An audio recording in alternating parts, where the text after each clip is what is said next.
à peu près 27 participants et participantes. Bonjour à tout le monde. Je m'appelle Anna Bogic, je suis coordonnatrice du Centre d'études en gouvernance. J'aimerais vous remercier d'être là avec nous aujourd'hui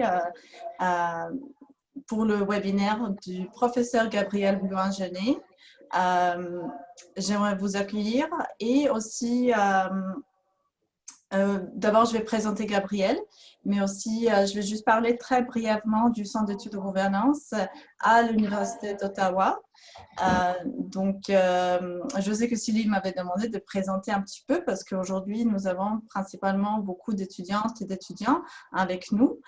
Juste vous parler un petit peu que nous avons beaucoup d'activités, beaucoup de conférences maintenant webinaires.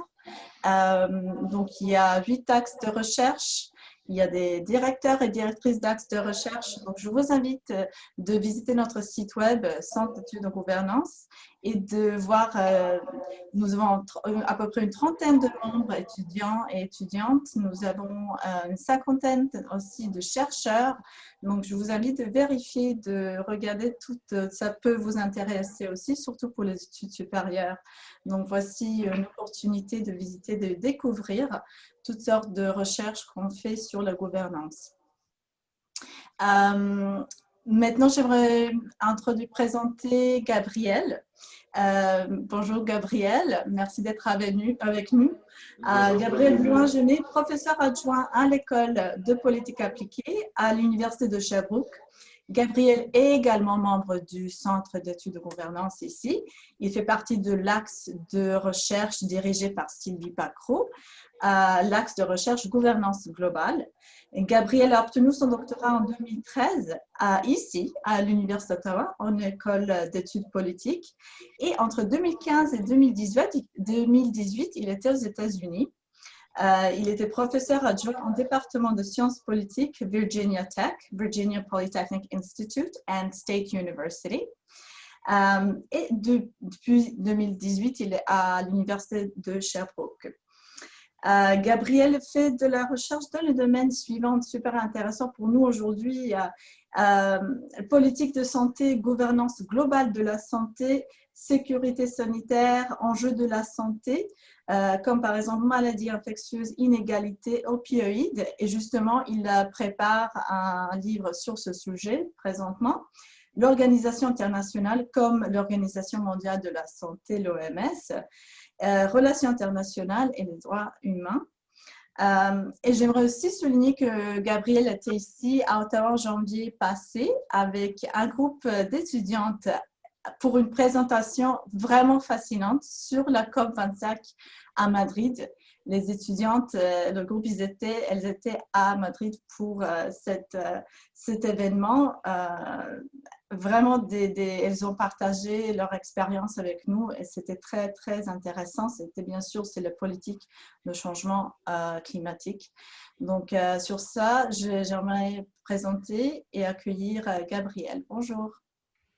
Alors, bonjour, merci tout d'abord de m'accueillir au Centre d'études en gouvernance et puis à l'Université d'Ottawa et aussi merci à la professeure Sylvie Pacro de m'accueillir. Ça fait toujours plaisir de retourner à l'Université d'Ottawa et de collaborer avec le Centre d'études en gouvernance. Je vais juste rajouter une petite chose qui n'a pas été mentionnée par Anna, c'est que on a des projets de recherche en ce moment en collaboration avec le Centre d'études en gouvernance, notamment avec Nathalie Burlon, avec Eric, le directeur du centre. Donc, vraiment, ça fait plaisir de continuer cette participation, cette collaboration là, avec le centre, avec l'Université d'Ottawa. Je veux dire aussi bonjour à mes étudiants là, qui on s'est laissé il y a quelques minutes. Je pense que tout le monde est maintenant en ligne. Donc, bonjour aussi là, du côté plus de Sherbrooke, des étudiants dans mon cours de gouvernance mondiale de la santé. Donc, aujourd'hui, on va parler en fait d'un sujet, un sujet d'actualité qui fait l'actualité depuis 6 mois. C'est en fait l'OMS, le rôle de l'Organisation mondiale de la santé, une des plus importantes organisations internationales en termes à la fois d'influence, de pouvoir, mais aussi de critique et de débat que suscite cette organisation internationale. Je pense que tout le monde l'a vu dans les derniers mois, à quel point cette organisation peut polariser des individus, des groupes, des pays, autant au niveau micro, hein, par exemple, dans les manifestations anti-masques, on a vu des pancartes contre l'OMS dans des petites villes, par exemple. C'est assez fascinant, le lien qui s'est fait entre le micro, le macro, et autant au niveau international, critique des États-Unis, par exemple, etc. Donc aujourd'hui, on va essayer de comprendre ensemble le rôle de l'OMS et de voir un peu sa gouvernance mondiale, la gouvernance qu'elle fait, hein, quel type de gouvernance mondiale de la santé elle fait. Et j'ai intitulé là, le sous-titre, comme vous pouvez le voir, la gouvernance mondiale de la santé entre science et politique.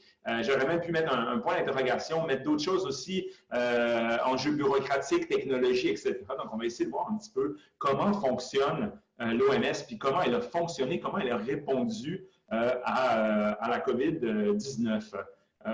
Donc, j'aimerais qu'on regarde trois choses ensemble. Au début, en premier, on va s'intéresser à l'OMS en tant que telle, voir un petit peu c'est quoi son rôle, assez rapidement, mais quand même, je pense que c'est important de mettre la table pour que tout le monde comprenne bien qu'est-ce qu'elle fait, cette OMS. On va aller voir un petit peu comment elle a réagi à la pandémie, surtout au début. Donc, je vais vous présenter un peu les résultats du travail de recherche qu'on a fait, notamment avec les collègues là, que j'ai mentionné tout à l'heure. Et on va avoir ce que j'espère être une période de questions et discussions fructueuses à la fin de la présentation. Donc, si vous avez des questions, gardez vos questions, écrivez-les, puis que ce soit sur des trucs, des détails sur le rôle de l'OMS ou des trucs plus majeurs quant aux résultats de recherche, prenez ça en note, on va revenir à la toute fin là, ensemble. J'aimerais ça commencer par, en fait, pour donner le ton, par une petite vidéo. C'est en fait une vidéo qui date du 30 janvier 2020. C'est lorsque l'OMS a déclaré ce qu'on appelle, et on va y revenir tout à l'heure, l'urgence sanitaire de portée internationale.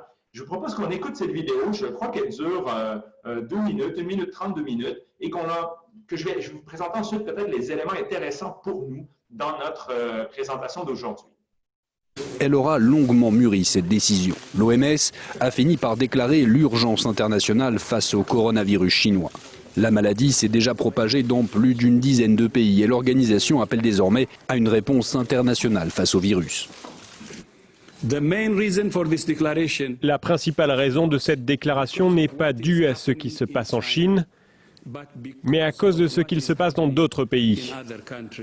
Notre plus grande préoccupation est la possibilité que le virus se propage vers des pays avec un système de santé plus faible et qui sont mal préparés pour y faire face. Cette alerte n'est pas une nouveauté. Elle avait déjà été décrétée pour les virus Ebola, mais aussi Zika ou encore la grippe H1N1. Concrètement, elle permet à l'OMS d'accélérer les efforts de confinement mis en place par les États, mais aussi de débloquer des fonds pour lutter contre l'épidémie. Autre élément, les États se voient imposer plus d'obligations de signalement d'éventuels cas, accusés par certains d'avoir fait pression sur l'OMS pour éviter cette alerte internationale. Pékin a autorisé cette semaine des experts de l'agence onusienne à se rendre dans le pays, des efforts salués par l'OMS.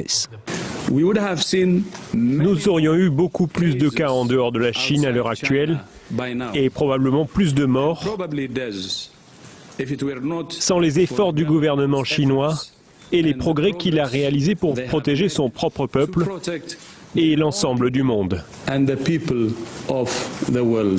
Pékin, de son côté, l'a assuré, la Chine continuera de travailler avec l'OMS pour maintenir la sécurité sanitaire mondiale.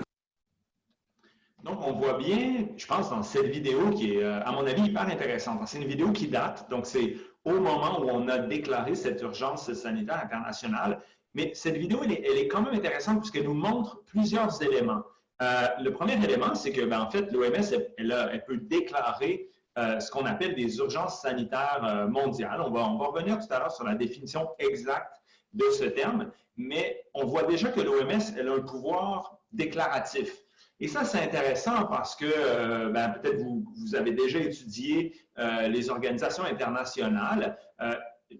Les organisations internationales peuvent avoir différents rôles. Ils peuvent avoir des rôles un peu plus opérationnels avec, par exemple, du déploiement de personnel sur le terrain. On peut penser aux casques bleus, des choses comme ça. Mais il y a aussi tout un aspect, on va dire, communicationnel, informationnel, déclaratif et ultimement normatif dans le rôle des organisations internationales. Et là, on l'a bien vu avec ce qui s'est passé avec la COVID, c'est que l'OMS, elle a ce pouvoir de déclarer des urgences. On va y revenir tout à l'heure pour voir c'est quoi exactement une urgence, mais elle a ce pouvoir de déclaration. Ça, c'est quand même intéressant et c'est à souligner quant à la compréhension là, de c'est quoi l'OMS aujourd'hui en 2020. Un autre élément qui est intéressant dans la vidéo, et là, c'est plus l'aspect critique là, de cet élément de déclaration, mais c'est dit dans la vidéo que cette déclaration fait l'objet d'un processus de réflexion mûrement réfléchi. On va le voir tout à l'heure, comme toute organisation, que ce soit internationale ou pas internationale, il n'y a pas une réflexion mûrement réfléchie, c'est en fait un processus de négociation, de compromis, de discussion, de débat, d'opposition. Donc ça, c'est intéressant qu'on présente en fait l'OMS comme ayant fait une réflexion mûrement réfléchie, qu'en fait, elle a joué son rôle d'acteur politique avec des débats, avec des tensions, avec des problèmes aussi. On va y revenir tout à l'heure. Mais on voit qu'on essaie de présenter quelquefois, ou on présente quelquefois l'OMS comme ayant une réflexion neutre et objective, quand en fait, non, elle a un rôle politique très clair. Il y a des pays, on voit dans la vidéo aussi un autre élément sur lequel on va revenir, c'est que potentiellement, et là, c'est à mettre en guillemets, potentiellement, il y aurait des pays qui chercheraient à influencer l'OMS. On mentionne dans la vidéo la Chine, la République populaire de Chine, qui aurait tenté de mettre un frein un petit peu à cette déclaration d'urgence sanitaire. Ça, c'est intéressant parce que ça rappelle ultimement qu'une organisation internationale s'est constituée des pays qui la forment et que donc, évidemment, puisque quand on va déclarer quelque chose, ça va les concerner, donc ils vont évidemment être soit en faveur d'une action, en défaveur, etc. Ils vont tenter par divers moyens, on va revenir tout à l'heure là-dessus, ils vont tenter d'influencer les décisions prises à l'OMS. De l'autre côté, l'OMS cherche aussi à épargner certains pays, notamment la Chine, donc elle veut conserver les pays à l'intérieur de l'organisation. On va en reparler tout à l'heure, mais on a vu ça, c'est un des problèmes majeurs en ce moment avec l'OMS. C'est un des échecs de l'OMS, c'est le fait que les États-Unis se retirent de cette organisation. Donc, l'OMS, dans ses déclarations, cherche aussi à épargner certains pays. Donc, elle a vraiment un rôle très, très politique entre, comme on le disait un peu tout à l'heure, entre science et politique. Donc, elle veut dire la vérité, elle dit la vérité, elle s'appuie sur la science pour le dire, mais elle veut aussi épargner ses partenaires. Elle préfère des compromis peut-être moins, disons, avec une emphase moins importante sur le but originel, mais au moins tous les participants restent à l'intérieur. Autre élément intéressant, le partage des données est un élément clé, on le mentionne dans la vidéo, que la Chine aurait soit retenu des données, soit partagé l'ensemble des données. Et on voit que finalement, l'accès à cette information est clé pour l'OMS. On va en reparler tout à l'heure. Les inégalités, finalement, et les enjeux de ressources sont vraiment importants. Le directeur de l'OMS en parle au début. Pourquoi ils ont décidé de déclarer cette urgence sanitaire au début, ce n'était pas tant pour pénaliser l'OMS, en tout cas c'est ce qu'ils affirment, mais plutôt pour préparer les pays qui ont moins de ressources à l'arrivée de la pandémie, donc pour débloquer des ressources. Donc ça aussi c'est très intéressant parce qu'on voit qu'on parle par exemple de santé mondiale, on dit une santé mondiale, mais en fait ce sont des santé mondiales. Des pays comme le Canada versus, je ne sais pas, à tout hasard, la Thaïlande, le Ghana, etc., ce sont des pays complètement différents et donc ils sont impliqués dans des processus de relations internationales, de gouvernance mondiale aussi complètement différents. Donc, ce sont des éléments très intéressants qui nous amènent à nous questionner, nous amènent à poser quelques questions. D'où vient ce rôle de pouvoir de déclaration qui est donné à l'OMS? Donc, c'est un vrai pouvoir qu'elle a. D'où il vient? Qu'est-ce qu'une urgence sanitaire de portée internationale? Comment on peut la distinguer peut-être de d'autres concepts? Par exemple, une pandémie, Donc, on va essayer de voir ça tout à l'heure. Ce n'est pas simple, mais on va essayer de regarder ça. Est-ce qu'on parle de quoi on parle exactement ici? On parle de science, de politique, de bureaucratie, de négociation, etc. Et enfin, comment on peut caractériser la réaction de l'OMS face à la COVID? Donc, comment elle a réagi? Donc, en ayant ça en tête, ses pouvoirs, les outils qu'elle possède, le fait qu'elle doit naviguer entre politique, science et autres, comment on peut caractériser la réaction de l'OMS? Nous, c'est ce qu'on a essayé, c'est la question à laquelle on a essayé de répondre, en tout cas en partie, dans notre projet de recherche. Donc, revenons un petit peu en arrière pour bien comprendre comment l'OMS a réagi. Il faut comprendre c'est quoi le rôle de l'OMS en premier. Donc, ça, c'est très intéressant, puis ça va être de la musique aux oreilles de mes étudiants de mon cours. L'OMS, elle a un rôle, en fait, particulier. Ce n'est pas un rôle opérationnel, bien qu'elle a certains éléments, certaines ressources opérationnelles pour envoyer des gens sur le terrain, mais c'est plutôt rare. L'OMS a un rôle, on va dire, d'autorité directrice et coordonnatrice dans le domaine de la santé internationale. Donc, c'est vraiment, il y a un objectif de s'établir comme le lieu de coordination et être l'autorité quant aux enjeux de santé internationale sans nécessairement envoyer des gens sur le terrain, envoyer des ressources sur le terrain, bien qu'elle en possède. Il y a vraiment ce rôle plutôt de direction, de coordination à l'OMS. Et ça, c'est assez intéressant parce que quelquefois, les personnes qui ne connaissent pas trop l'OMS pensent que l'OMS, elle envoie tout le temps des gens pour aller combattre Ebola ou d'autres pandémies. En fait, non, pas trop. C'est vraiment plus de centraliser l'ensemble des informations et de la coordination quand il y a des urgences, par exemple, sanitaires ou pour tout autre problème de santé. Elle va aussi établir, ça c'est intéressant, tout ce qu'on appelle services administratifs et techniques, en particulier dans le domaine de l'épidémiologie et des statistiques. Donc, ça, c'est un peu la conséquence de son premier rôle d'autorité et de coordination, c'est qu'elle va centraliser tout ce qui est informationnel.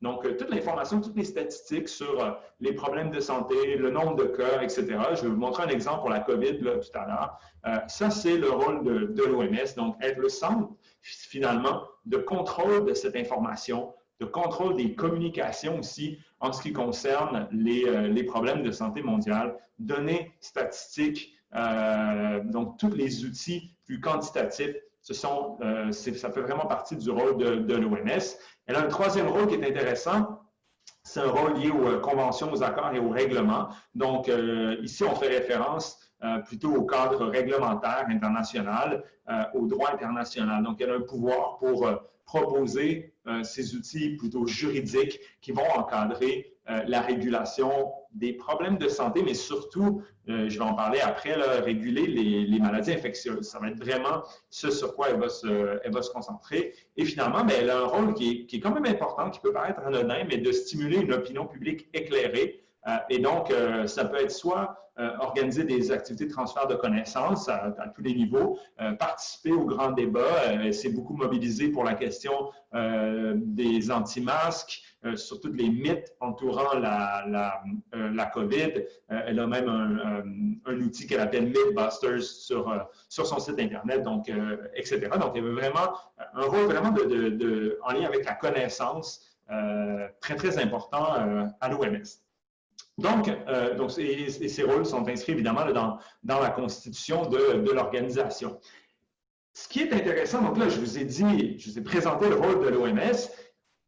Où on retrouve ce rôle-là? Là, c'est intéressant, je vous présente juste l'organigramme très rapidement. L'idée, c'est pas que vous soyez capable de lire chacun des éléments, mais quand on regarde l'organigramme de l'OMS, on voit que c'est très, très complexe. Il y a beaucoup d'éléments et ça fonctionne un peu par département si on veut. Nous, en ce moment, avec la COVID, et là, c'est sur ça qu'on va se concentrer, on est à droite sur votre écran dans ce qu'on appelle Emergency Preparedness and Response. Donc, c'est un volet complètement séparé. On le voit même dans l'organigramme. Hein? C'est un département complètement séparé. Et dans ce département, il va y avoir ces deux grands axes. C'est les réponses aux urgences. Et là, c'est tout ce qu'on voit, les conférences de presse et tout ça. Et il y a ce qu'on appelle aussi la préparation. et qui là est à mettre en lien avec ce qu'on appelle le IHR, donc le Règlement sanitaire international de 2005. Donc, on est ici et ici. Et c'est ça qui est intéressant avec l'OMS, c'est que c'est une organisation gigantesque avec plein de départements. Tu sais, si on recule en arrière, donc c'est une très grande organisation. Mais quand on parle de la réaction de l'OMS à la COVID, on est précisément du côté droit ici. Les réponses aux urgences, il y a un côté opérationnel, mais il y a aussi tout l'aspect communicationnel, donc ce qu'on appelle Emergency Information, qui est très, très important au niveau de l'OMS. Et pour mettre en œuvre, en fait, ce rôle lors des crises sanitaires internationales, l'OMS utilise ce qu'on appelle le Règlement sanitaire international, donc ce que je viens de dire, le IHR de 2005. Donc, le Règlement sanitaire international, c'est ce qu'on pourrait, c'est l'équivalent du cadre légal et aussi opérationnel là, de la gouvernance mondiale des maladies infectieuses. Donc, essentiellement, c'est un cadre qui définit qu'est-ce que l'OMS, mais aussi qu'est-ce que les pays doivent faire quand il y a des maladies qui circulent, quand il y a des épidémies, voire des pandémies. En fait, ce n'est pas le premier règlement sanitaire international, il y en a eu plusieurs. Les premiers datent même avant l'OMS. Celui qu'on a en ce moment, donc celui de 2005, c'est la dernière mouture. Ça a été négocié de 1998 à 2005. Et là, c'est intéressant si vous voyez les dates. Donc, 1998 à 2005, vous voyez que ça s'est produit, donc la négociation s'est produite à un moment quand même marquant des relations internationales, donc la période post-11 septembre. Donc, il va y avoir tout un travail de l'OMS pour finalement cadrer les activités du règlement sanitaire international à l'intérieur du paradigme de la sécurité. Hein, parce qu'à ce moment-là, si on ne parlait pas de sécurité, on n'était pas vraiment écouté par les grandes puissances. Donc, c'est son outil là, pour répondre aux pandémies, aux épidémies. Il y a un double objectif avec ce règlement sanitaire international. D'un côté, l'OMS cherchait à développer un espèce de domaine d'expertise qu'aucune autre organisation ne possédait. Donc, cette expertise, ça va être quoi? Ça va être le contrôle de l'information et de la communication. Donc, tout ce qui est en lien avec les données de santé publique, l'OMS va développer son expertise et aussi, évidemment, la transmission, la traduction de ces données en informations qui peuvent être finalement comprises là, par les autorités de santé publique, par les individus, etc. Donc, développer un domaine d'expertise, mais aussi, donc, vraiment le contrôle de l'information. C'est vraiment aujourd'hui son domaine spécifique, mais aussi obtenir l'accord des pays occidentaux dans le contexte post-11 septembre, où l'OMS va devoir faire des sacrifices assez importants, notamment inclure indirectement les risques biosécuritaires, donc bioterrorisme, attaques bactériologiques, etc., vont être indirectement inclus dans le règlement sanitaire international pour recevoir l'accord de tous les pays, mais en partie des pays occidentaux. Donc, qu'est-ce que va faire ce règlement sanitaire concentré sur l'information? C'est établir des systèmes de surveillance et d'alerte. Donc, comme on a vu avec la COVID, donc le dernier niveau d'alerte, c'est l'urgence sanitaire internationale, contrôler l'information, déclarer ultimement les pandémies et les épidémies, et donc mettre en œuvre son rôle normatif. Donc, c'est vraiment, on disait tout à l'heure, autorité coordonnatrice, devenir le centre, le point focal de l'information, des communications. Eh bien, on le voit très bien avec le règlement sanitaire international, comment s'articule ce rôle normatif de l'OMS.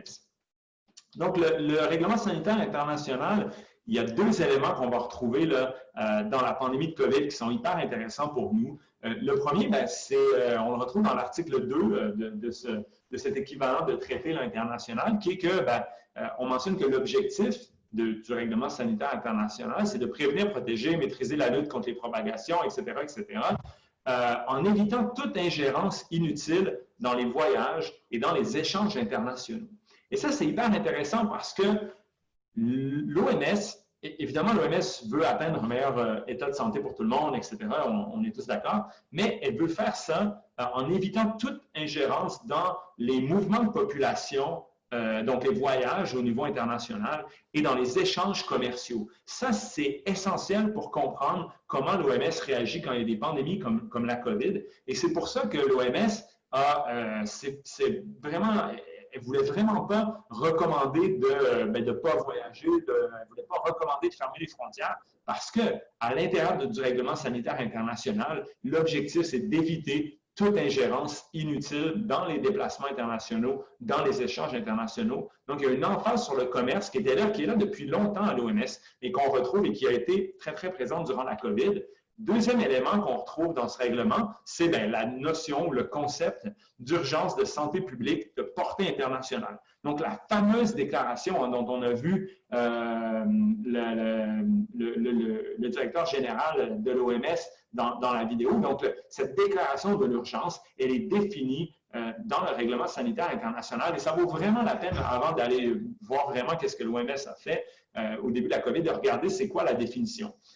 Donc, une urgence de santé publique de portée internationale, l'OMS a défini ça comme un événement extraordinaire dont il est déterminé qu'il constitue un risque pour la santé publique dans d'autres États, donc en raison de la propagation, donc ça, c'est évidemment, et qui peut requérir une action internationale coordonnée. Là, on retrouve vraiment la notion de coordination qu'on voyait tout à l'heure. On va aller voir les critères là, juste après là, pour déclarer cette urgence. Mais elle a été déclarée donc, le 30 janvier pour la COVID, mais avant ça, elle a été aussi déclarée pour la grippe aviaire H1N1, le virus Zika, Ebola. Donc, c'est de mémoire là, les trois déclarations, les trois maladies qui ont fait l'objet d'une déclaration, mais aucune avec, évidemment, l'ampleur et les répercussions de la COVID. Ce qui est intéressant, c'est qu'une urgence de santé publique de portée internationale, ce n'est pas synonyme de pandémie. La notion de pandémie à l'OMS, elle est assez floue. Il y a eu des changements dernièrement dans les définitions. On peut dire que la notion de pandémie pour l'OMS, c'est quand il y a une transmission transfrontalière, quand il y a beaucoup de pays qui sont affectés. Il n'y a pas nécessairement de nombre de personnes affectées ou de nombre de morts. Ça a été retiré dans les dernières années. Ça fait l'objet d'un gros débat. On pourra en reparler dans la période de questions. Mais tout ça pour dire qu'une urgence de santé publique de portée internationale, ce n'est pas nécessairement une pandémie. Et en fait, la pandémie a été déclarée après, plus tard par l'OMS. Elle a commencé par déclarer l'urgence de santé publique. Donc, comment elle fait pour déclarer cette urgence? C'est ça qu'elle a fait pour la COVID. Donc, elle utilise quatre critères sous la forme d'un algorithme. La première, c'est est-ce que les répercussions de l'événement sur la santé sont graves? Est-ce que l'événement est inhabituel ou inattendu? Est-ce qu'il y a un risque de propagation, comme on a vu? Et est-ce qu'il y a un risque important de restriction au voyage puis au commerce international? Et là, c'est hyper intéressant. Et donc, ils vont utiliser un outil décisionnel qu'ils appellent algorithme, qu'on voit ici, qui en général est mis en annexe du règlement sanitaire international. Mais ce qui est intéressant, c'est qu'on voit le caractère, en fait, subjectif de ce processus de déclaration, des critères. Donc, par exemple, ce qui est grave pour vous n'est pas nécessairement grave pour moi. Ce qui est inhabituel dans un pays, imaginons que les gens meurent toujours de maladies liées à l'eau, ben, ce sont des décès habituels. Donc, il y a ce caractère contextuel qui est assez important. Et c'est précisément ici que vont avoir lieu, en fait, tous les débats politiques à l'OMS parce que les critères sont de facto subjectifs ou en tout cas contextuels. Ça va vraiment dépendre des situations particulières. Et on l'a vu dans la COVID. Est-ce que l'événement a des répercussions graves sur la santé publique? Bien, dans le cas de la COVID, ça dépend de quelle population ou de quel pays on parle. On le voit chez nous, mais on le voit dans d'autres pays. On n'est pas tous égaux face à cette pandémie. Donc, on peut voir ici des priorités qui vont être mises sur soit certains enjeux, certaines populations, certains pays, etc. Donc, l'OMS, comme j'ai dit tout à l'heure, elle va contrôler l'information. Maintenant, j'aimerais ça vous montrer un petit peu qu'est-ce que ça veut dire dans le contexte de la COVID. Donc, je vais juste vous montrer un petit peu la page web et j'espère que tout le monde voit bien la page web de l'OMS en ce moment. C'est juste pour vous montrer à quoi ça peut ressembler. Donc, je vous en ai parlé. Donc, gouvernance communicationnelle de l'OMS et contrôle des données, etc. Bien, concrètement, ça se passe où, ça se passe comment? Évidemment, il y a des réunions, il y a des meetings, etc. Mais tout est accessible sur le portail web de l'OMS et je vous invite vraiment à le consulter.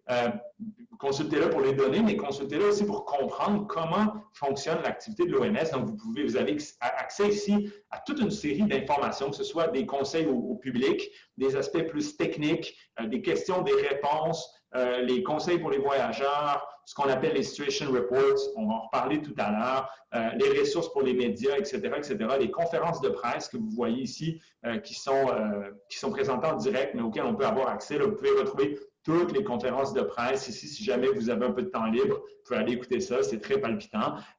Et sinon, on va retrouver au bas ce qu'on appelle le dashboard de l'OMS. Je vais juste vous montrer, lorsqu'on clique dessus, c'est en fait l'outil de centralisation des données COVID. Évidemment, j'aurais pu vous faire ça pour d'autres problèmes de santé, le VIH ou autre chose, là, mais comme on s'intéresse à la COVID, donc l'OMS ici va contrôler l'ensemble des informations, l'ensemble des données par pays, et ensuite elle a un système d'accès à l'information.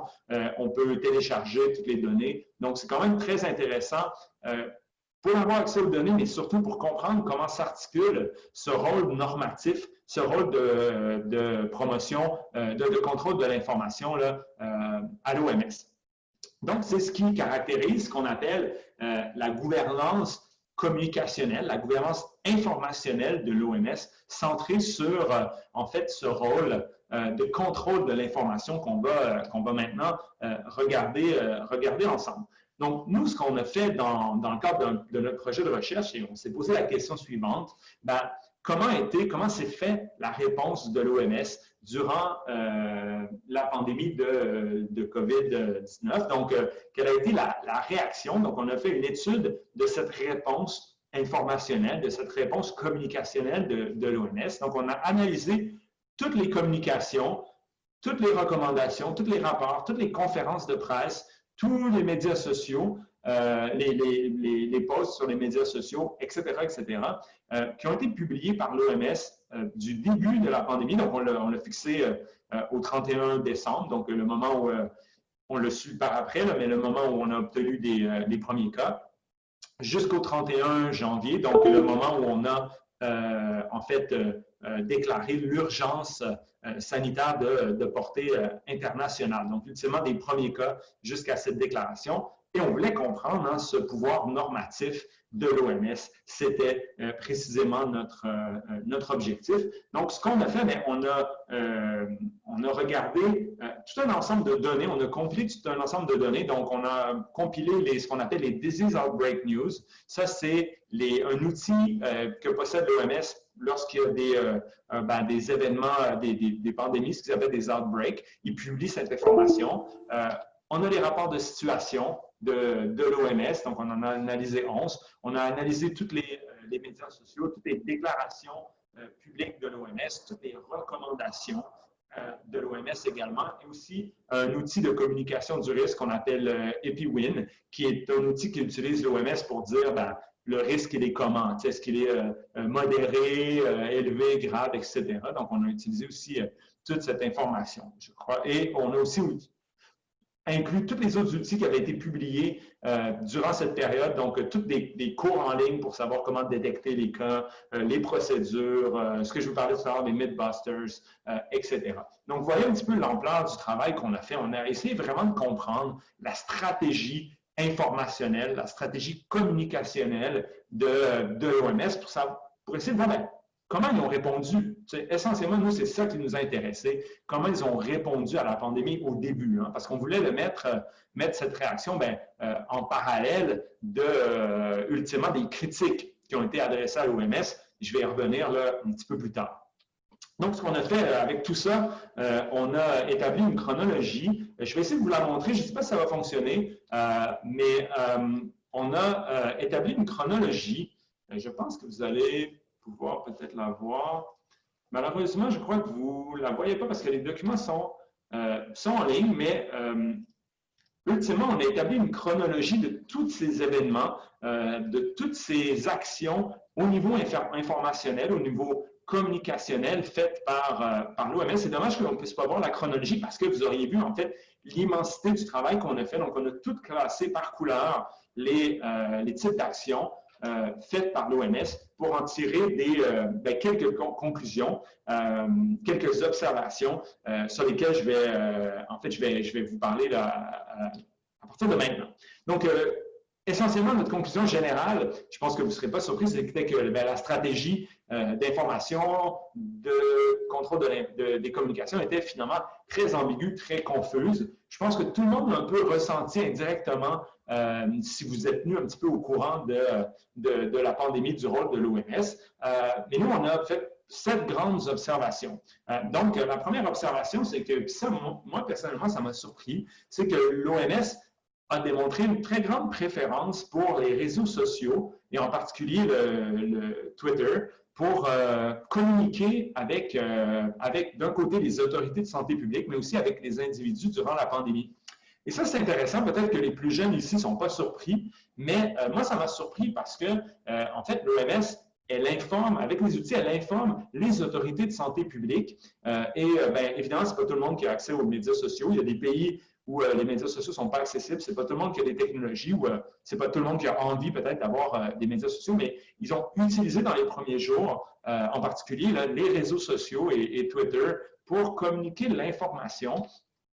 Et ça va évidemment à l'encontre de ce qui est défini dans le règlement sanitaire international. Le règlement sanitaire international définit bien comment doit être communiquée l'information épidémiologique lorsqu'il y a des crises. Donc ça, c'est quand même intéressant de voir que dès le départ, ils ont utilisé les médias sociaux. On comprend pourquoi. Hein. L'objectif, c'est un objectif de rapidité, de quantité d'informations. Par contre, la qualité, à mon avis, c'est mon avis personnel, mais la qualité a été fortement impactée par cette utilisation des médias sociaux. Donc, première observation, finalement, on n'a pas utilisé tous les fameux outils dont l'OMS avait négocié la mise en place de 1998 à 2005. On a essentiellement utilisé Twitter, Facebook et Instagram pour communiquer l'information.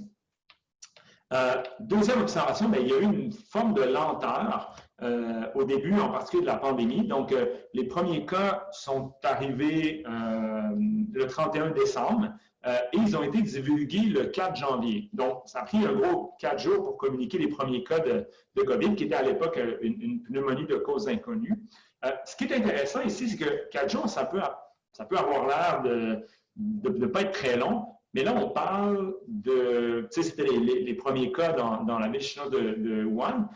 On parle d'une ville qui était extrêmement bien connectée au niveau international. Donc, 4 jours de vols internationaux, 4 jours de mobilité de personnes, c'est beaucoup et ça a des conséquences très, très importantes. Peut-être que, tu sais, s'il avait communiqué avant, peut-être qu'on n'aurait pas fermé les frontières, mais on aurait pu faire des screenings à l'entrée aux frontières où il y aurait eu d'autres moyens qu'on aurait pu mettre en place. Mais donc, 4 jours, ça reste quand même très important, très long lorsqu'on fait face à une pandémie. Puis en fait, il y a eu des modélisations là, dont vous avez peut-être vu, là, qui ont montré comment dans les premiers jours ont circulé les cas de COVID à l'échelle internationale. Et aussi, bien évidemment, la première communication, donc ça a pris 4 jours, la première communication s'est faite par Twitter et non pas, comme c'est supposé l'être, par le bulletin d'information sur ce qu'on appelle les flambées épidémiques. Donc, il y a un bulletin qui est communiqué à toutes les autorités de santé publique. D'habitude, on doit utiliser ce bulletin-là pour communiquer l'information. Et ce qu'on a fait, c'est on a utilisé Twitter. Même chose lorsqu'il y a eu les premiers cas documentés hors de Chine, donc environ 2 semaines plus tard, le 13 janvier, l'OMS n'a pas non plus utilisé ce fameux bulletin d'information, mais a utilisé son site web plus les réseaux sociaux. Et c'est vraiment, encore une fois, ce n'est pas anodin parce que les autorités de santé publique dans les pays s'attendent à recevoir cette information-là par l'intermédiaire du bulletin d'information, par l'intermédiaire des outils traditionnels. Et donc, ils n'auront peut-être pas le réflexe d'ouvrir Twitter pour savoir qu'est-ce qui se passe. Donc, il y a quand même des conséquences assez importantes. Et aussi, en termes de lenteur, lenteur dans la déclaration de l'urgence de la pandémie par le comité d'urgence. Je vais revenir un petit peu plus loin, mais quand même, cet élément est important. Il y a eu de la lenteur dans la communication des cas, mais dans la lenteur aussi dans la décision de déclarer cette urgence. Troisième observation, je parlais des médias sociaux tout à l'heure, donc ça c'est une chose. si on regarde qu'est-ce qu'ils ont fait sur les médias sociaux, donc nous, on a analysé toutes les communications sur Twitter, Facebook, Instagram. On s'est rendu compte que pendant le premier mois, ils ont fait 143 messages sur Twitter, 21 sur Facebook et 10 sur Instagram. Ça aussi, c'est intéressant parce qu'on voit qu'il n'y a pas nécessairement de stratégie claire, en fait, de la part de l'OMS dans son utilisation des médias sociaux. C'est comme le deuxième problème qui vient s'ajouter au premier, le premier étant qu'elle a utilisé les médias sociaux, mais il n'y avait pas de stratégie claire. Donc, pour vous donner un exemple, là, parfois, elle utilisait des messages publiés de manière très, très rapprochée, plusieurs par jour ou 2 chaque jour. Parfois, un seul message et pas d'autres messages. Parfois, sur une seule plateforme, quelquefois, elle répliquait les messages sur toutes les plateformes en même temps. Donc ça entraîne évidemment de la confusion parce que, imaginons qu'on comprend que l'information va être sur les médias sociaux, bien, quels médias sociaux aller voir? Quand s'attendre à une telle publication sur l'outil utilisé, etc., etc. Et aussi le fait qu'elle a privilégié Twitter, ça fait un peu, ça crée des inégalités en termes d'accès à l'information, dépendamment de quels médias on utilise. Donc, si on utilise les médias sociaux, si on utilise Twitter, où est-ce qu'on se trouve? Est-ce qu'on a accès à Twitter, etc., etc., etc. Donc, ça vraiment entraîne des inégalités pour les professionnels de la santé. Donc là, c'est la population, mais c'est aussi beaucoup les professionnels de la santé qui ont besoin de cette information quand il y a des épidémies. Comme j'ai dit tout à l'heure, ça s'oppose aux méthodes de communication officielles, le bulletin d'information, les communiqués de presse. Et aussi, un autre problème que nous, on a noté, c'est un petit peu différent, mais c'est qu'en fait, l'OMS, elle a déployé des outils de communication avant leur annonce. Nous, on l'a noté avec ce que je vous mentionnais tout à l'heure, le système EpiWin de communication des risques. Donc, elle utilisait ce système, elle publiait de l'information, mais sans en faire l'annonce préalablement. Donc, ça, c'est intéressant parce que ça fait que ce n'est pas tout le monde qui était au courant qui pouvait utiliser cet outil d'évaluation des risques, qui est un outil très, très important qui permet de dire si le risque est faible, très faible, faible, modéré, etc. Donc, de ne pas savoir que cet outil était utilisé pendant, on le voit, quand même 6 jours, ça a quand même des risques, des impacts assez importants pour des pays, surtout des pays qui n'ont pas des ressources adéquates pour évaluer les risques, qui, eux, utilisent cet outil pour évaluer les risques chez eux.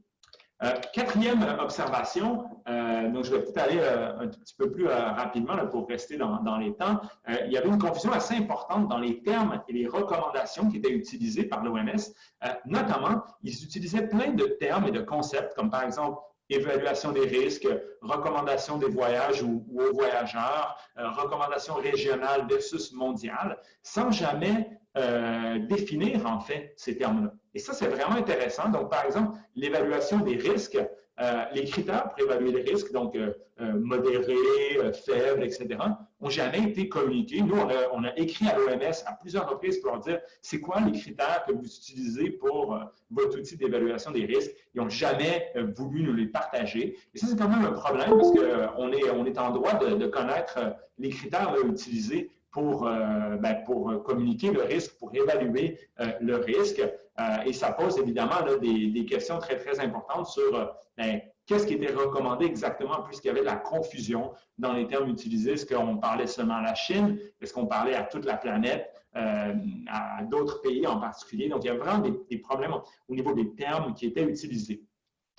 Cinquième observation, il y a eu quelques erreurs dans les recommandations. Je vais passer rapidement parce que c'est intéressant, mais plus anecdotique. Donc, il y avait chaque jour des rapports d'évaluation qui étaient publiés, donc des rapports de situation, pour dire voici le niveau de risque et tout ça. Nous, on a noté que vers la fin janvier, donc dans le moment critique où on était en train de juger du caractère d'urgence ou non, il y a eu des erreurs dans les rapports. Donc, on avait identifié le risque global comme étant modéré, quand en fait, il était élevé. Donc, quand même, pendant 3 jours, il y a eu une erreur d'évaluation du risque qui était transmise à l'ensemble de la communauté internationale, avec quand même des conséquences, on peut l'imaginer, très, très importantes. Ça a créé de la confusion, puis évidemment, il peut y avoir des erreurs, c'est normal, mais on n'a pas réussi, nous, à savoir, on a demandé, est-ce que c'était une erreur de communication? Est-ce qu'on a juste comme mal écrit le niveau de risque dans les documents? ou est-ce que c'était une erreur d'évaluation du risque, ce qui serait un petit peu plus grave parce qu'on aimerait savoir pourquoi c'est fait et comment c'est fait cette erreur d'évaluation du risque. Sixième observation, des facteurs politiques ont joué un rôle très, très important dans la déclaration de l'urgence sanitaire. Le comité d'urgence, c'est lui qui décide c'est quoi le niveau d'urgence. Il est constitué d'un ensemble d'experts au niveau international. Il s'est réuni 2 fois. Donc, la première fois, pendant 2 jours, le 22 et le 23 janvier, ils ont environ à 50-50, ils étaient complètement divisés sur est-ce qu'il y a un niveau d'urgence ou est-ce qu'il n'y a pas d'urgence. Finalement, ils ont dit qu'il n'y avait pas d'urgence. Ça a créé un petit peu un tollé au niveau international. Ils se sont réunis 1 semaine plus tard pour finalement déclarer l'urgence sanitaire. C'est intéressant parce que ce comité aujourd'hui est public, donc ce n'était pas le cas avant. Aujourd'hui, ce comité est public. On peut savoir qui était sur ce comité. Et entre les 2 réunions, il y a des membres du comité qui ont changé, qui ont été poussés à l'extérieur parce qu'ils étaient plus frileux à déclarer cette urgence. Évidemment, on ne peut pas savoir les raisons claires, pourquoi ils ont été exclus, pourquoi il y a eu ces changements, mais on sait qu'il y a eu des pressions très, très importantes de plusieurs pays pour soit déclarer l'urgence sanitaire, soit ne pas la déclarer. Et ça, c'est intéressant parce que ça fait référence à un historique très, très important où des facteurs politiques ont influencé ce comité d'urgence, notamment durant H1N1. Je propose que si vous avez des questions sur ces facteurs politiques, on y revienne en discussion. Et dernière observation, il y a eu des contradictions dans les recommandations. Je vais vous en nommer une, puis on pourra parler du reste en discussion. Mais en fait, lorsque l'OMS a déclaré l'urgence de santé publique de portée internationale, en même temps, elle a dit qu'il n'y avait aucune restriction au voyage. Et ça, c'est pas que c'est problématique, mais ça entraîne de la confusion, étant donné le rôle, l'approche alarmiste qu'avait utilisée l'OMS en déclarant cette urgence, en faisant une grande conférence de presse. Mais si on lisait les documents, on voyait qu'ils recommandaient aucune limitation ou restriction au voyage. Et ça a créé beaucoup de confusion chez les autorités de santé publique de savoir, OK, est-ce qu'il y a une urgence ou il n'y a pas d'urgence? S'il y a une urgence, est-ce qu'on doit fermer les frontières? L'OMS dit que non, etc. Et donc là, il y a eu beaucoup d'interprétations de chacune des autorités de santé publique qui a résulté dans une forme de cafouillage un petit peu là, concernant la réaction. Donc, en résumé, des observations qu'on a fait, donc, utilisation des réseaux sociaux, pas de stratégie claire, un problème en termes de confusion, des erreurs dans l'identification des risques, des critères qui n'étaient pas communiqués publiquement quant à l'évaluation des risques, une difficile distinction entre ce qui était une recommandation scientifique de ce qui était une recommandation plus politique, comme par exemple s'assurer de conserver la Chine à l'intérieur de l'OMS, etc. Ambiguïté autour des conseils faits aux voyageurs, difficulté à identifier qui parlait exactement à l'OMS. Aussi un problème peut-être de personnification du pouvoir par le directeur général de l'OMS. Ça, c'est un phénomène, en fait, on pourra en parler en discussion, qu'on a vu même à l'intérieur des pays où, en fait, l'autorité de santé publique, d'habitude, on n'en entend pas du tout parler. Là, ils ont souvent été personnifiés au travers de personnes très connues, là, souvent une directrice ou un directeur de la santé publique. Ce n'est pas un problème en soi, mais ça fait des fois, on a de la difficulté à distinguer l'individu de l'institution de santé publique. Et donc, nos informations, nos observations, ça fait référence à quelques critiques qui ont été émises contre l'OMS pour sa gestion de la pandémie. Il y en a eu beaucoup de critiques. Je ne veux pas toutes vous les présenter. Je pense que vous connaissez la plus importante. C'est celle qui a été faite par les États-Unis, qui s'est soldée par le retrait des États-Unis de cette organisation internationale. Il va falloir voir comment ça va se concrétiser exactement là, dans les faits. Mais donc, sa critique principale était que l'OMS était trop proche, trop clémente envers la Chine, qu'elle aurait caché de l'information pour minimiser un petit peu les impacts négatifs sur la Chine. Cette critique, elle est intéressante, elle est pertinente.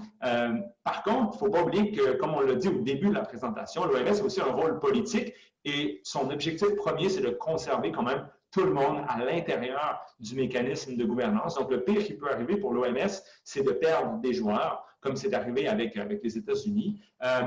Donc, une autre critique, c'est qu'elle n'aurait pas divulgué toutes les informations qu'elle avait. Donc, sur le site, hein, le dashboard dont je vous ai montré, je vous ai présenté tout à l'heure. Donc, elle n'aurait pas présenté toutes les informations, en tout cas pas au bon moment. Elle aurait conservé certaines informations. C'est difficile d'avoir, évidemment, on n'a pas accès aux données brutes de l'OMS.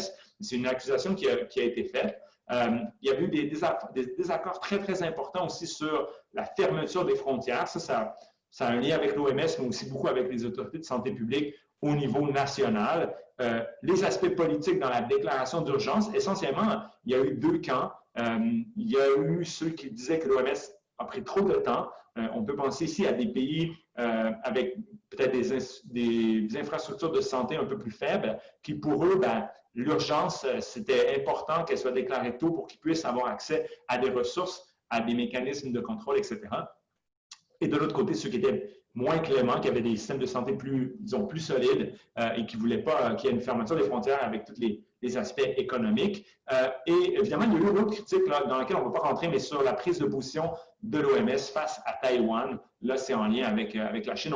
On y reviendra peut-être en conclusion. Et ultimement, une critique, c'est que ça s'est vu vraiment disons, de l'approche plutôt, des mouvements plutôt critiques des institutions onusiennes qui ont dit essentiellement, encore une fois, les organisations des Nations Unies défendent les intérêts des pays riches plutôt que les intérêts des pays pauvres, parce que, au même moment, il y a quand même des millions de personnes qui meurent de plein d'autres choses au niveau international, des maladies liées à l'eau, la diarrhée, le VIH-Sida, etc., la pollution atmosphérique, et qu'il n'y a pas cet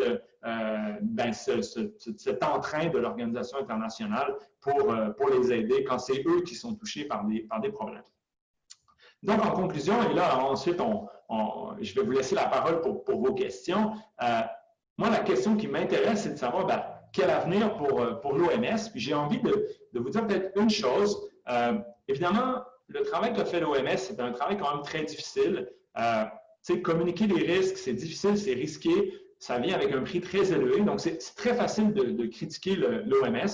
Nous, on a critiqué l'OMS, mais d'une manière, des fois, ça fait rire les étudiants quand je dis ça, mais de manière positive. C'est-à-dire qu'on croit quand même que l'OMS est un acteur essentiel de la santé mondiale, de la réponse à la pandémie.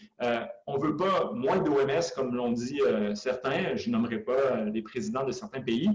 Nous, ce qu'on voudrait, c'est plus d'OMS, en fait, une meilleure OMS avec plus de moyens. Et une idée qui, je pense, va faire son chemin est celle d'un équivalent du GIEC, né pour la santé, donc un organe, disons, scientifique neutre au niveau international qui permettrait de dépolitiser certains aspects en lien avec la déclaration des urgences sanitaires, un peu comme on le fait, il y a plein de défauts là, mais un peu comme on le fait avec les enjeux environnementaux, donc de créer un équivalent, un groupe intergouvernemental, mais pour la santé mondiale. Il y a des discussions déjà qui ont été entamées à ce sujet. Et ultimement, peut-être le dernier mot, qu'il faut quand même apprendre à apprendre. L'OMS et les autorités de santé publique ont eu beaucoup de pandémies, d'épidémies desquelles ils auraient pu apprendre. Et c'est peut-être nous, ce qui nous a marqué le plus, c'est que ultimement, c'est comme on dit, Saint-Maud, on se retrouve un peu comme s'il n'y avait jamais eu de pandémie, comme si on ne peut pas apprendre de ces pandémies. Et évidemment, là, on espère qu'on apprendra de cette pandémie et qu'on changera en fait les mécanismes qu'on a mis en place quand ils ne fonctionnent pas. Donc, sur ça, peut-être, je vous laisse poser vos questions. J'ai vraiment envie je ne pourrais peut-être pas répondre à toutes les questions, mais n'hésitez pas à poser, que ce soit des questions peut-être minimes ou très techniques ou que ce soit des grandes questions sur la politique au niveau international. Donc, voilà, merci beaucoup. Merci, Gabriel. Je vais laisser Sylvie gérer les questions, peut-être? OK, merci Gabriel, merci Anna. À ce stade-ci, je pense qu'il y a une main levée. Je ne crois pas cependant que je puisse moi-même donner le micro. On aurait besoin de l'opinion du technicien. Il y a deux questions déjà. Gabriel, si tu veux regarder dans les questions-réponses, on pourrait commencer par celle-là. OK, mais je ne savais pas que j'avais accès aux questions, mais là, je viens de voir deux questions. Donc, je propose de vous les lire, en fait. Je ne sais pas si tout le monde y a accès. Donc, je vais quand même vous les lire parce que j'en prends connaissance en même temps que tout le monde. Donc, première question de mon collègue Éric Champagne. Merci pour ton excellente intervention. Bon, une question concernant la dimension politique et qui touche les enjeux de neutralité. Tu as identifié les États, par exemple Chine, États-Unis comme influence politique. L'OMS n'est pas à l'abri d'autres influences politiques, notamment secteur privé, pharmaceutique, organisations philanthropiques, ONG. Selon toi, quelle est la part des organisations non gouvernementales dans la dynamique politique à l'OMS? Donc, excellente question. En fait, cette question pourrait faire l'objet d'une présentation unique parce qu'il faut savoir en fait que bon, l'OMS, comme toute organisation internationale, elle fait intervenir toute une série d'acteurs au sein de, et on en parlait ce matin avec mes étudiants, au sein de ce qu'on appelle la diplomatie sanitaire internationale. Et donc, dans cette, disons, diplomatie ou dans cette arène internationale, il y a autant des acteurs, disons, des États, donc ce qu'on comprend d'habitude comme étant les acteurs des organisations internationales, mais il y a aussi des acteurs privés, donc ça peut être des acteurs littéralement privés, par exemple des compagnies pharmaceutiques ou des organisations non gouvernementales comme des ONG qui vont intervenir et qui vont avoir soit un rôle consultatif ou soit avoir un rôle, disons, opérationnel, entre guillemets. Ici, on pense par exemple aux compagnies pharmaceutiques ou aux compagnies qui produisent du matériel sanitaire, du matériel de santé, des lits, des seringues ou autre chose, qui eux vont avoir un rôle opérationnel dans la réponse aux pandémies. Et donc, ces acteurs-là, ils vont être impliqués dans la gouvernance. Ce qu'on sait à l'OMS, c'est que historiquement, et là, c'est sûr que pour la pandémie de COVID, elle est en cours. On n'a pas encore accès, par exemple, aux archives pour comprendre qui a négocié ou qui a demandé quoi. Il y a des informations quand même qui sont déjà sorties, mais historiquement, on sait qu'il y a un rôle très, très important, essentiellement un rôle assez négatif qui a été joué qui est joué par des acteurs privés, des compagnies privées au sein de l'OMS. Ça s'est fait de deux grandes façons. La première façon dont ça s'est fait, c'est par une influence sur les cadres réglementaires qui ont été mis en place. Peut-être vous avez déjà entendu parler de quelques scandales qui ont marqué l'OMS historiquement. Là, on en a parlé ce matin avec mes étudiants. Par exemple, sur le cadre réglementaire sur les substituts de lait maternel. Donc, il y a eu une grande bataille entre l'OMS dans les années 70 et Nestlé parce que il y a des compagnies qui vendaient, dont Nestlé, qui vendaient des substituts de lait maternel, mais bon, ils n'avaient pas fait attention que il fallait mélanger la petite poudre de lait dans de l'eau et que l'eau était de mauvaise qualité. Et ils utilisaient des stratégies de marketing pas éthiques là, qui ne survivraient pas là, au 21e siècle.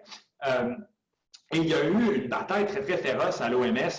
Évidemment, cette bataille a été prise par aussi des États. Donc, par exemple, la Suisse, les États-Unis, le Danemark ont défendu les intérêts des compagnies privées contre le bien commun, entre guillemets. Donc, ça, c'est un exemple. Il y a l'exemple de la liste des médicaments essentiels de l'OMS, toujours un peu à la même époque, où finalement, les compagnies et les pays là, se sont opposés parce que on recommandait des médicaments génériques. Il y avait possiblement des limitations aux brevets, ultimement au profit que pouvaient faire les compagnies pharmaceutiques, etc. Plus proche de nous, durant la pandémie de H1N1, donc 2009, il y a eu une très grande influence négative du secteur privé sur la déclaration de l'urgence, donc un peu ce qu'on a vécu maintenant. Par contre, la grande différence, c'est qu'à l'époque, le comité d'urgence était secret. Était secret. Pourquoi? Parce qu'on disait il faut prévenir toute influence du secteur privé. Mais ce qu'on s'est rendu compte par la suite, c'est que les personnes qui étaient sur ce comité secret travaillaient aussi pour des laboratoires, pour des pharmaceutiques. Donc, voilà, sans entrer dans la théorie du complot, parce que c'est absolument pas une théorie du complot, c'est simplement des intérêts économiques. Hein. L'OMS, elle a un rôle, disons, elle est coincée entre la souveraineté des pays, c'est déjà un problème, des intérêts économiques très, très importants. Les compagnies pharmaceutiques, les compagnies qui produisent du matériel pharmaceutique ont beaucoup de ressources. Elle est coincée aussi par les ONG qui peuvent être très vocales, très revendicatrices. Et donc, c'est pas pour défendre l'OMS, c'est pour dire que vraiment, elle essaie de défendre un petit peu ses activités entre toutes ces forces qui tentent de l'investir, que ce soit officieusement ou officiellement, dépendamment de l'acteur dont on parle. Dans le cas de la COVID, on a évidemment, il y a eu plein d'informations qui sont sorties dans les médias sur le rôle des acteurs privés durant cette crise. Il y avait des rôles plus positifs, il y avait des rôles plus négatifs. Moi, je n'ai pas nécessairement envie de commenter spécifiquement la COVID parce que les données sont quand même assez parcellaires d'informations qu'on a eues, mais si on s'en tient à l'histoire, il serait surprenant qu'il n'y ait pas eu de tentative des acteurs privés d'influencer les décisions de l'OMS, mais aussi les décisions des autorités de santé publique en général, parce que ça a été toujours le cas, parce que la santé, elle est extrêmement politique. Donc, j'espère que je vais accélérer un peu, parce que je vois que les questions se bousculent. J'espère que ça a quand même répondu à votre question, professeur Champagne. Une question de Chloé. Quelles mesures ou mécanismes pouvons-nous mettre en place pour que nous puissions nous assurer que les discussions actuelles et futures invitent les groupes qui sont soit mal représentés par leur gouvernement ou marginalisés dans le champ de la gouvernance globale de la santé? Donc, comment, essentiellement, je reformule un peu, mais comment s'assurer que tout le monde puisse participer à cette gouvernance mondiale de la santé? Et ça, Chloé, c'est une question hyper difficile que vous posez parce que la gouvernance mondiale de la santé, elle n'est pas différente de toutes les autres modalités de gouvernance qu'on met en place et elle n'est pas non plus exemple de tout rapport politique, voire géopolitique entre les pays, entre les régions. Et ça, on le voit extrêmement bien dans la course au vaccin actuellement. Je ne sais pas si quelqu'un avait d'autres questions sur ça, mais je veux dire, les pays qui ont, disons, un faible pouvoir ou des faibles ressources ou sont un peu marginalisés de facto sur la scène internationale, sont eux qui, ultimement, vont payer le prix fort au niveau de l'accès au vaccin. La tentative d'établir un mécanisme de coordination et d'équité dans l'accès au vaccin par l'OMS n'a pas fonctionné. Personne ne voulait essentiellement y participer. Là. Les États-Unis ont dit non, mais il y a plein d'autres pays qui étaient plutôt frileux, n'ont pas accepté de donner des ressources ou de donner de leur propre vaccin. Donc, ça n'a pas fonctionné. Donc, votre question, elle est difficile. Je ne sais pas quoi faire pour s'assurer que les pays les plus défavorisés participent. Je pense que déjà, si on pouvait s'assurer que les pays les plus pauvres aient un système de santé minimalement solide avec des institutions plus ou moins démocratique, ce serait déjà un gain, je pense, lorsqu'il y a des urgences, lorsqu'il y a des crises sanitaires. Mais excellente question, mais vraiment, c'est un blocage, en fait, qu'on retrouve dans les relations internationales de manière générale. Autre question, Charles-Étienne Baudry. Quel sera l'impact du retrait américain sur la capacité de l'OMS à jouer son rôle? Wow, ça aussi, c'est une excellente question. Je dirais qu'il y a deux impacts. Il y a un impact symbolique. Ça, c'est, je pense, c'est là où le mal va se faire le plus sentir. Donc, et il y a un impact pratique concret sur les ressources de l'OMS. Donc, pour commencer par le premier impact au niveau symbolique, les États-Unis, le pays disons, le plus puissant, ou en tout cas le plus vocal au niveau international, qui se retire, même s'il a toujours été frileux. Hein, les États-Unis ont toujours critiqué l'OMS dès le départ, dès la formation de l'OMS. Hein, l'OMS était formée par un amalgame d'organisations qui étaient préexistantes. Donc, dès le départ, l'OMS, les États-Unis étaient toujours très frileux, ont toujours critiqué l'OMS, mais sont toujours restés à l'intérieur de l'OMS. Ça a été, moi, je pense, le succès le plus important de l'OMS, c'est d'avoir réussi à garder les États-Unis toujours à l'intérieur.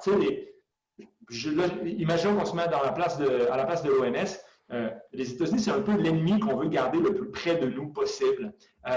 Pourquoi? Bien, pour savoir ce qu'ils pensent, pour savoir qu'est-ce qu'ils veulent faire, pour anticiper leurs actions, pour essayer au moins d'avoir minimalement leurs ressources financières qu'ils doivent payer chaque année. Donc, l'impact symbolique d'avoir perdu un acteur aussi important, pour moi, il est très grave.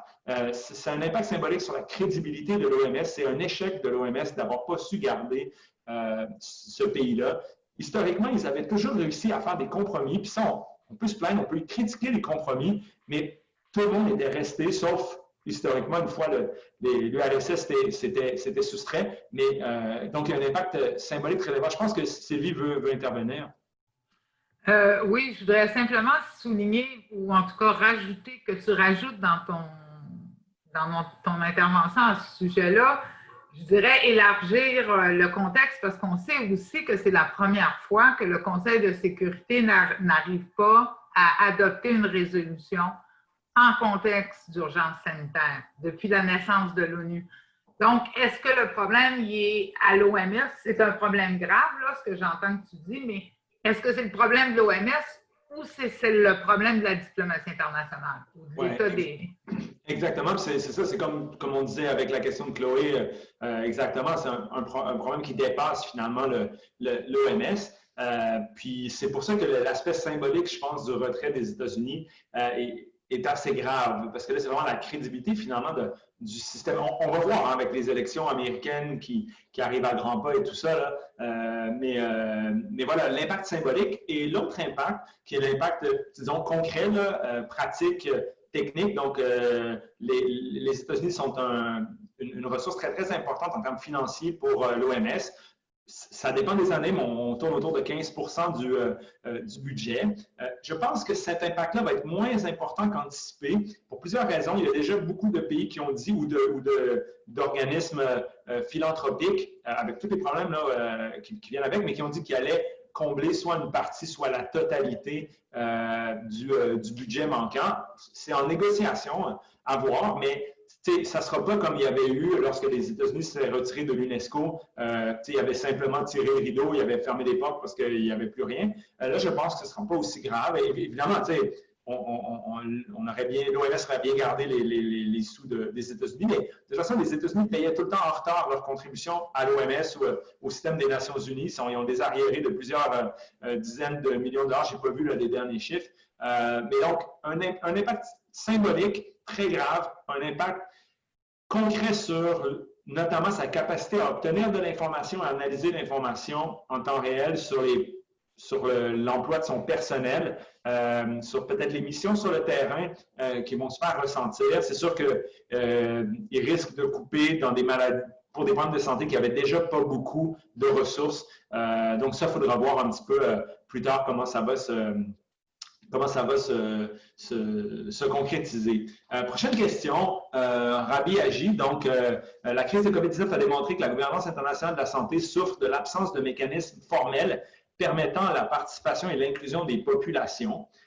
Ça, c'est intéressant. OK, on va y revenir. Dans la gestion des affaires de la santé mondiale, est-ce que l'OMS peut instaurer un mécanisme permettant un certain niveau de communication et de représentativité des populations, des lanceurs d'alerte, par exemple, qui pourraient notifier et attirer l'attention de l'organisation sur des risques ou des dangers épidémiologiques? Si oui, comment imaginez-vous un tel mécanisme? Donc, là, Ravi, vous avez vraiment une excellente question. Je vais vous corriger un petit peu. En fait, l'OMS permet déjà la participation indirecte des populations et des individus dans son système de gouvernance. Donc, là, c'est très technique, mais comment ça fonctionne? C'est qu'en fait, l'OMS elle effectue de la surveillance sanitaire. Donc, elle a un mécanisme de surveillance des problèmes de santé dans le monde. Avant 2005, c'était que les pays qui pouvaient dire « Ah oui, on a 2 cas de choléra ou on a une épidémie de tuberculose, etc. » À partir de 2005, le grand changement dans le règlement sanitaire international, c'est que maintenant, l'OMS, elle utilise des informations dites non officielles. Donc, c'est des informations qui ne proviennent pas des autorités de santé publique des États. Donc, l'OMS, elle a la capacité, elle utilise plein d'outils. Hein. Elle fait un peu comme fait, par exemple, Google pour prédire les épidémies de grippe. Là. Elle utilise les médias sociaux, les recherches qu'on fait sur Internet. Elle a un système qui scanne l'ensemble des journaux dans le monde. Elle a des informateurs sur le terrain qui lui envoient de l'information personnalisée dépendamment des régions. Donc, elle a déjà un mécanisme qui permet d'intégrer, disons, l'aspect plus, disons, lanceur d'alerte à l'échelle internationale. Ce système-là, en fait, est en partie basé à Ottawa. C'est quelque chose qui n'est pas vraiment connu. On appelle ça le GPHIN. Donc, c'est à Ottawa, c'est quelque chose qui a été mis en place par Ottawa et puis l'OMS. Donc, c'est à côté de chez vous. Et c'est là qu'est centralisée toute l'information qui est envoyée à l'OMS. Évidemment, il y a un tri qui est fait. Ce n'est pas toute l'information qui est divulguée. Cette information, après ça, elle est corrigée, analysée, confirmée ou non confirmée.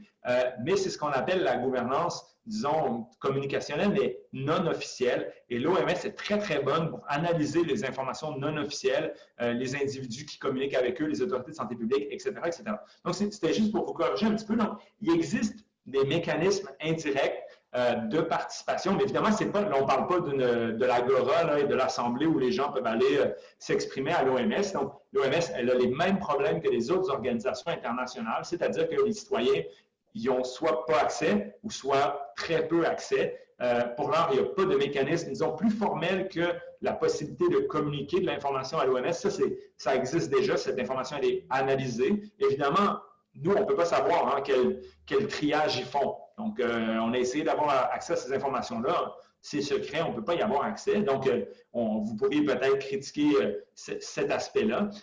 Mais c'est sûr que, évidemment, s'il y avait des groupes avec un réel pouvoir, là, des groupes qui représentent peut-être pas les citoyens des pays, mais des groupes peut-être cibles, des populations cibles, ça aurait pu être intéressant, notamment dans la COVID, par exemple, d'avoir de l'information des personnes âgées, des groupes représentant, disons, les personnes âgées ou des personnes qui ont des problèmes avec leur système immunitaire pour qu'ils puissent dire à l'OMS, voici, nous, on perçoit tel risque, tel problème, on demanderait telle ou telle chose. C'est sûr que ça aurait pu influencer, mais le même problème se pose avec les autorités de santé publique nationales, sauf dans quelques exemples dans d'autres pays, il y a très peu de possibilités d'intervention des populations auprès des autorités de santé publique. Vous ne pouvez pas aller à Toronto exprimer votre mécontentement aux autorités de santé publique en leur disant « nous, on n'est pas contents » ou « nous, on est contents ».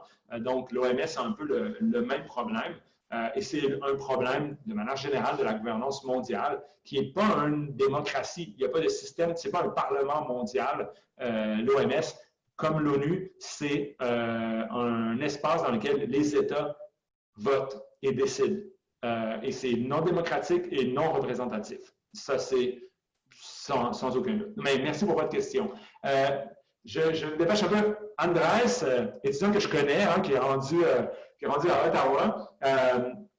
Donc, merci pour cette présentation. En ce qui concerne l'aspect politique de l'OMS, je me demande d'où proviennent les informations transmises par cette organisation. Mais là, j'ai déjà répondu un peu à votre question, Andrés. Proviennent-elles des États directement, plutôt des recherches indépendantes? Dans le cas où ces informations proviennent principalement des États et que ces informations sont contradictoires, quelle information cette organisation transmet-elle? Donc, la première partie, j'ai déjà répondu. Donc, l'OMS, elle utilise vraiment les deux types d'informations. Ce qui est transmis par les États, et là, disons-nous la vérité, là, elle ne fait pas confiance aux informations transmises par les États. Ça, c'est clair. L'OMS, elle n'est pas, c'est pas une organisation idiote, là. Elle sait que les États ne vont pas nous dire la vérité. Et de l'autre, elle utilise les informations qu'elle-même récolte, comme j'ai mentionné là, il y a 2 minutes, sur le terrain. Ce qui se produit entre les deux, là, évidemment, c'est, comme j'ai dit, on n'a pas accès à ce moment important. Mais on sait qu'il y a de la négociation qui s'effectue entre l'OMS et les autorités de santé publique des pays quand l'OMS a une information qui n'a pas été transmise par le pays. Donc, imaginons, là, parlons de choses qui est arrivées, la Chine. La Chine n'a pas transmis toute l'information à l'OMS au début. Ça, c'est clair. Il y a eu des documents qui ont filtré de l'OMS, l'OMS est très consciente de ça. Ce qu'ils ont fait, c'est qu'ils ont dit, nous, ils sont allés voir les autorités de santé publique en Chine, ils ont même fait un déplacement sur place. Ils sont allés leur dire, nous, on a telle information qui nous dit que vous avez tant de cas. C'est ce que nos informations sur le terrain nous ont dit, c'est ce que notre surveillance nous dit. Qu'est-ce que vous rétorquez? Et là, il y a un processus de négociation pour se mettre d'accord sur les chiffres, sur la réponse à adopter. Et c'est un vrai processus politique. Dans ce cas-ci, c'est dommage, il y a des morts, ou en tout cas, il y a des conséquences sanitaires à la clé, mais c'est un processus politique de négociation sur qu'est-ce qui va être utilisé comme information et qu'est-ce qui va être transmis au reste de la planète. Toujours hein, dans l'objectif, on veut, oui, l'OMS veut avoir des bonnes informations, des informations rigoureuses, scientifiques, mais elle veut que tout le monde reste à bord. Elle veut que tous les pays restent à l'intérieur de l'OMS. Donc, c'est ça qu'il faut comprendre. On peut critiquer cette politisation des données, mais il faut aussi comprendre que son objectif, c'est de ne pas perdre des membres. Elle a échoué là, avec les États-Unis, ce qui est paradoxal parce qu'elle essayait de sauver sa relation avec la Chine et ceux qui sont retirés sont les États-Unis. Mais donc, Andrés, pour en répondre un peu indirectement à votre question, c'est données officielles, données non officielles, et ensuite négociation sur qu'est-ce qu'on va utiliser pour faire l'évaluation des risques, par exemple. Et là, c'est un processus de négociation traditionnel, entre guillemets, qui est fait, qui est secret. Sylvie, vous voulez intervenir? Oui, je voulais simplement ajouter pour le bénéfice de tout le monde, puis pour nuancer, dans le fond, les critiques qu'on fait à l'OMS, que ce problème-là, on le vérifie dans à peu près toutes les organisations internationales. Ça a pris des décennies avant que l'on puisse rendre public quels étaient les États que la Commission des droits de l'homme recevait sur la procédure de violation massive et flagrante de droits. Et on pourrait aller dans d'autres organisations. La nature même de l'organisation d'États souverains amène ce type de limite-là. Absolument, absolument. Et c'est un problème qu'on retrouve vraiment, c'est un problème généralisé. Et en même temps, c'est de la politique. Et donc, c'est ça, nous, on est en études politiques, en sciences politiques.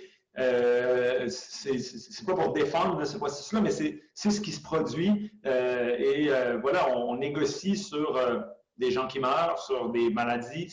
C'est ça, ultimement, qu'on fait. Je continue dans les questions. Il y en a, je crois, 3-4 autres. De Anonyme. Donc, cher Anonyme, à quelles conditions, selon vous, la gouvernance de la santé globale pourrait-elle aider à l'amélioration des conditions de vie des populations affectées par les infections liées à la problématique de l'accès à l'eau? Ah, ça, Sylvie, c'est une question pour vous, ça, l'accès à l'eau. Mais je sais pas, je propose peut-être de ne pas répondre, de sauter cette question. C'est pas qu'elle n'est pas bonne, en fait, elle est extrêmement bonne, mais juste pour permettre peut-être de répondre en premier aux questions plus sur l'OMS dans le contexte précis là, de COVID. Mais évidemment, moi, ce qui me fait un peu sourire dans votre question, c'est que si ce qui nous intéressait, si ce qui intéressait, disons, la communauté internationale par l'intermédiaire de l'OMS, si ce qui l'intéressait, c'était de sauver des vies, il y aurait, on s'intéresserait à la COVID, mais il y aurait peut-être un peu moins d'intérêt pour la COVID et un peu plus pour toute une série d'autres problèmes de santé, en particulier ceux qui sont liés à l'accès à l'eau, mais aussi à juste à la qualité de l'eau, aux égouts. Voilà. Donc, parce que on parle de millions là, de morts chaque année. Donc, un COVID chaque année, minimalement, année après année.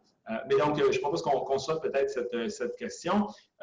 Rosalie, donc, une de nos étudiantes du côté Sherbrookeois, l'OMS, au départ, ne reconnaît pas le port du masque, disons, comme étant important ou utile, alors qu'à partir du début juin, elle a finalement changé d'avis sur ce sujet. Avez-vous d'autres exemples de changements de recommandations qui ont aussi été critiqués et qui seraient similaires? Il y a eu beaucoup de retournements, de changements de recommandations durant la COVID au niveau de l'OMS, au niveau des autorités de santé publique. Donc, tu sais, je ne vais pas toutes les nommer. Vous pouvez quand même les retrouver relativement facilement sur le site de l'OMS dans la partie recommandations, soit au public, soit pour les voyages.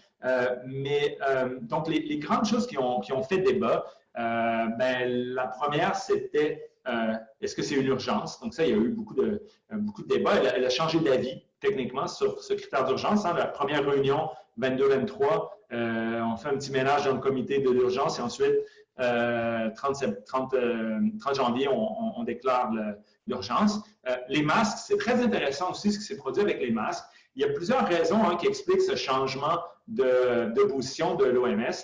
D'un côté, il y a la science, l'accès à à la science. Donc, qu'est-ce qu'on sait sur l'utilisation des masques? Dans quel contexte c'est utile? Quelles études ont été réalisées?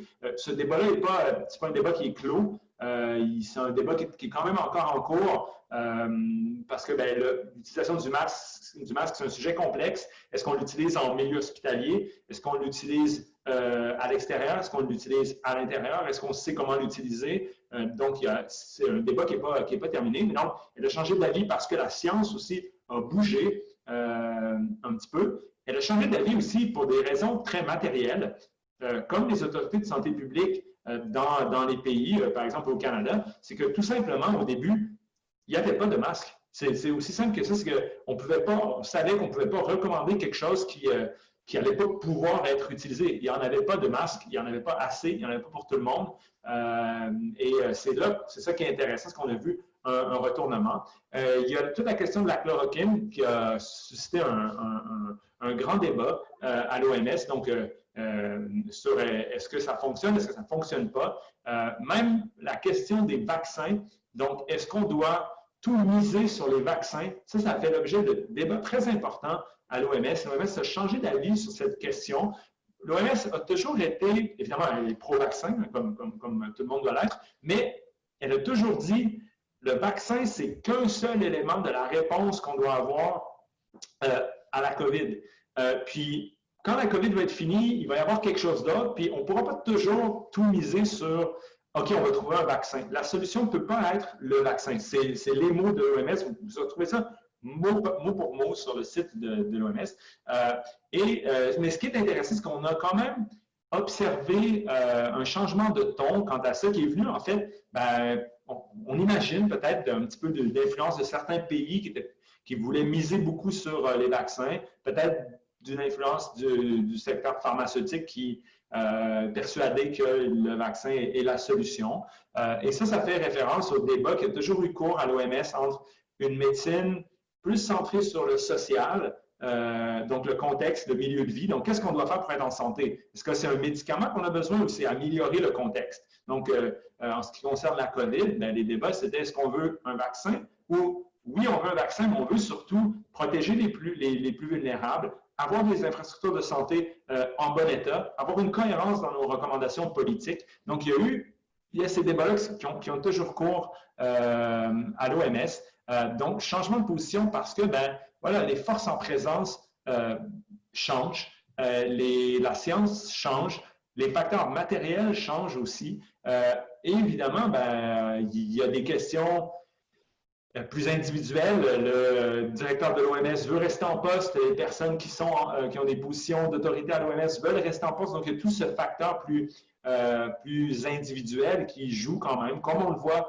dans nos pays. La direction de la santé publique, oui, veut prendre des bonnes décisions, mais veut aussi s'assurer de ne pas être critiqué dans le futur, veut garder son poste, etc., etc., etc. Donc, on voit tous ces facteurs-là qui… je ne sais pas si j'ai répondu à votre question, Rosalie, j'ai un peu divagué, mais on voit ces changements d'avis constamment qui s'expliquent par la science, mais qui s'expliquent aussi par des facteurs matériels, par des facteurs politiques.